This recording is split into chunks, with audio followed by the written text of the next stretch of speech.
Σήμερα φιλοξενούμε τον Γιάννη Βλοντινό, έναν άνθρωπο που έχει συνδυάσει δύο κόσμους που μοιάζουν εντελώς διαφορετικοί και όμως έχουν κοινά: την πειθαρχία, τα γρήγορα αντανακλαστικά, το ψυχικό σθένος.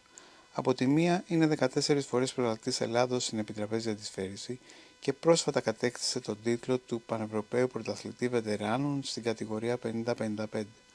Από την άλλη είναι πυροσβέστης, με ό,τι σημαίνει αυτό για την ψυχή, το σώμα και την καθημερινότητά του. Σήμερα δεν θα μιλήσουμε μόνο για τα μετάλλια και τις νίκες, αλλά και για το καθήκον, την αντοχή, την ευθύνη και τελικά για τον άνθρωπο πίσω από όλα αυτά.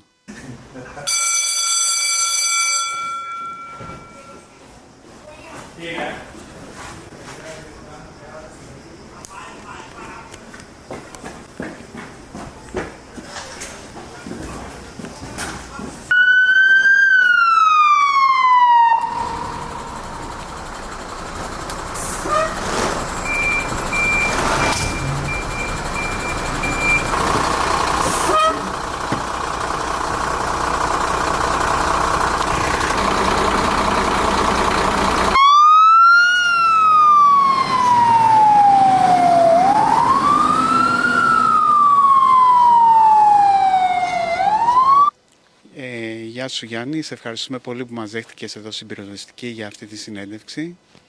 Και εγώ ευχαριστώ για την τιμή που μου κάνετε. Θα ξεκινήσω με την πρώτη ερώτηση. Πώς ξεκίνησε για σένα η διαδρομή στην Πυροσβεστική? Ήταν κάτι που ήθελες από μικρός, ήταν κάτι που ήρθε στην πορεία? Σε αυτή την ερώτηση μπορώ να απαντήσω ότι δεν ήταν κάτι που το είχα σκεφτεί. Πάντα θαύμαζα το πάθος και την αυτοθυσία των πυροσβεστών από μικρός όταν τους έβλεπα στο πεδίο. Ήρθε ξαφνικά και μεγαλώνοντας κατάλαβα ότι θα ήθελα να κάνω κάτι για να βοηθήσω τον κόσμο στις πιο δύσκολες στιγμές του και θεωρούσα ότι μπορούσα να το κάνω και σαν χαρακτήρας, να προσφέρω και να είμαι εκεί για αυτούς. Υπάρχει κάποια από τις εμπειρίες σου ή κάποια αποστολή που σε έχει σημαδέψει? Κάτι που σήμερα δεν μπορείς να το ξεχάσεις? Σε αυτά τα χρόνια, γιατί είναι πολλά, είναι και στα 26 χρόνια που υπηρετώ στο σώμα, υπάρχουν πάρα πολλά συμβάντα, πολύ και καλές και κακές στιγμές. Μία αυτή που με έχει σημαδέψει είναι καθώς πήγαμε να απεγκλωβίσουμε κάποια οικογένεια σε φλεγόμενο σπίτι με τους συναδέλφους μου και πραγματικά αυτό με τάραξε, θα έλεγα τότε, αλλά βλέποντας την ανακούφιση στα μάτια τους όταν τους βγάλαμε έξω, ήταν από τις μεγαλύτερες χαρές που έχω νιώσει.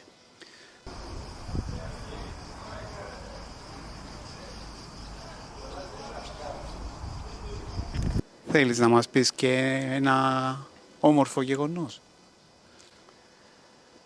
Επίσης υπάρχουν πάρα πολλά όμορφα περιστατικά, όπως όταν έχουμε σώσει κάποιους ανθρώπους από τροχαίο και μετά μας έχουν πάρει που ήταν σοβαρά και μετά μας πήραν συγγενείς τους και μας ευχαρίστησαν ότι τους σώσαμε και όλο αυτό καταλαβαίνετε πόσο χαρά έφερε και σε μένα και στους συναδέλφους μου. Χάρηκαν πάρα πολύ. Φαντάζομαι ότι έχεις βρεθεί και σε καταστάσεις που έχεις φοβηθεί πραγματικά ακόμα και για τη ζωή σου. Και αν ναι, πώς διαχειρίστηκες εκείνον τον φόβο? Σίγουρα. Όλοι μας έχουμε φοβηθεί και εγώ έχω φοβηθεί. Δεν μπορεί. Όποιος πει ότι δεν φοβάται, αυτό θα είναι ψέμα. Απλά προσπαθείς να διαχειρίζεσαι το φόβο και να τον κάνεις, να τον εκτονώσεις, να τον βγάλεις σε δράση και να κάνεις το καλύτερο δυνατό γι' αυτό.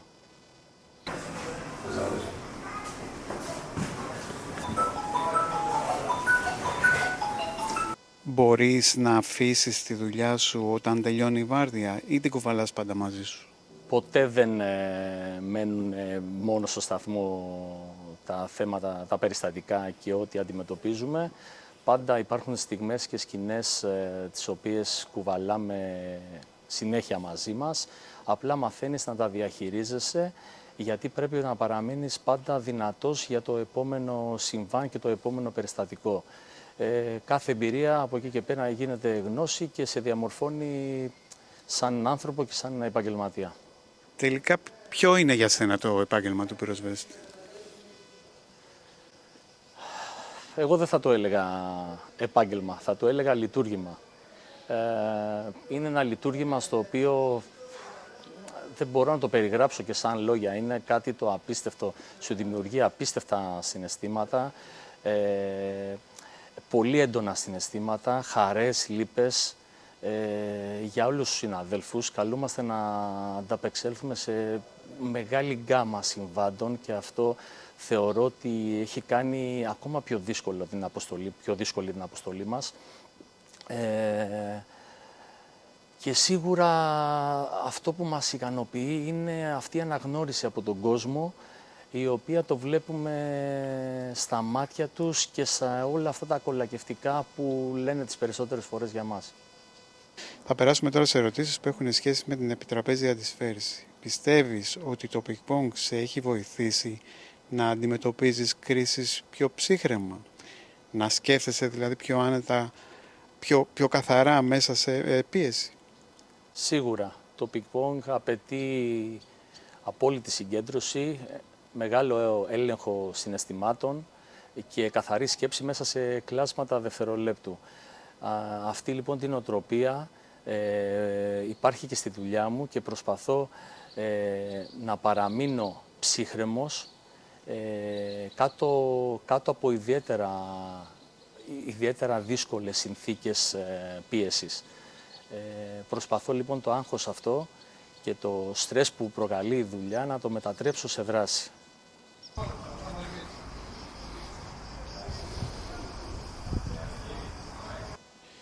Νιώθεις ότι το άθλημα σε έχει ουσιαστικά εκπαιδεύσει να παίρνεις πιο γρήγορες αποφάσεις και στη δουλειά σου, ειδικά σε καταστάσεις που κρίνεται μια ανθρώπινη ζωή, ας πούμε? Ναι.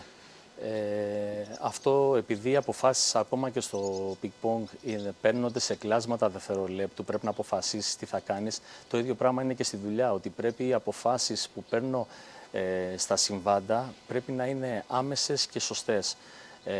Οπότε αυτό με έχει βοηθήσει πάρα πολύ στο να παίρνω τις κατάλληλες αποφάσεις, ώστε να μπορώ να διαχειρίζομαι εγώ και οι συνάδελφοί μου τα συμβάντα και το κάθε περιστατικό συγκεκριμένα.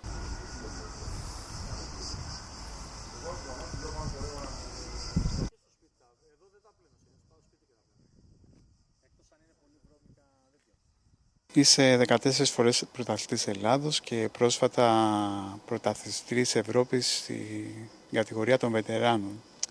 Πώς σε αντιμετωπίζουν οι συναδελφοί σου, το ότι είσαι πρωταθλητής δηλαδή? Σε πειράζουν, σε καμαρώνουν ή και τα δύο? Θα μπορούσατε να ρωτήσετε και τους ίδιους γενικά για το τι νιώθουν. Θεωρώ ότι με πειράζουν πάντα με καλή διάθεση. Είμαστε μια οικογένεια όλοι μεταξύ μας. Από εκεί και πέρα θεωρώ ότι και με καμαρώνουν, γιατί βλέπουν τι προσπάθεια κάνω και σε αυτή την ηλικία, για να μπορέσω να είμαι σε ένα καλό επίπεδο αγωνιστικά στο άθλημα, αλλά και σε ένα πολύ καλό επίπεδο για να ανταπεξέρχομαι στα συμβάντα του σταθμού. Αν μπορούσες να διαλέξεις ελεύθερα, χωρίς να σε περιορίζει καμιά πρακτική ανάγκη, πού θα έστρεφες την ενέργειά σου, στην πυροσβεστική ή στο πινκ-πονγκ? Ή τελικά αυτά τα δύο έχουν γίνει ένα μέσα σου και δεν μπορείς να τα ξεχωρίσεις?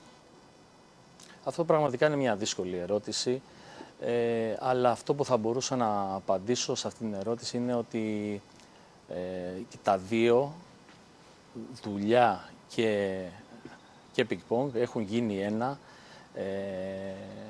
Δεν μπορώ να τα ξεχωρίσω. Είναι όλη μου ζωή. Και μετά τη δουλειά πάω κατευθείαν για προπόνηση. Πολλές φορές μετά την προπόνηση πάω κατευθείαν για δουλειά. Οπότε είναι ένα. Έχουν γίνει ένα, οπότε δεν θα μπορούσα να επιλέξω κάποιο από τα δύο.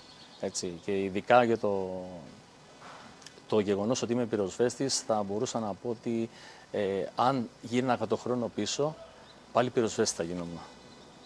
Λοιπόν, μετά την τεράστια επιτυχία στο ευρωπαϊκό, τι σκέφτεσαι για τη συνέχεια? Υπάρχει επόμενος στόχος στο πινκ-πονγκ? Και αν υπάρχει, πώς προετοιμάζεσαι γι' αυτό?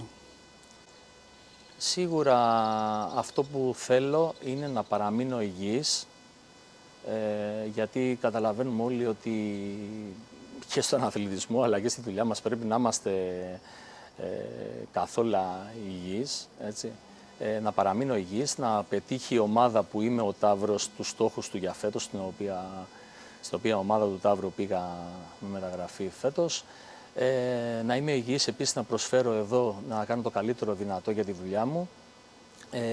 Και ένας μεγάλος στόχος του χρόνου είναι στο παγκόσμιο στην Κορέα, στους βετεράνους, να μπορέσω να κάνω το καλύτερο δυνατό και αυτό θα είναι ένα μετάλλιο.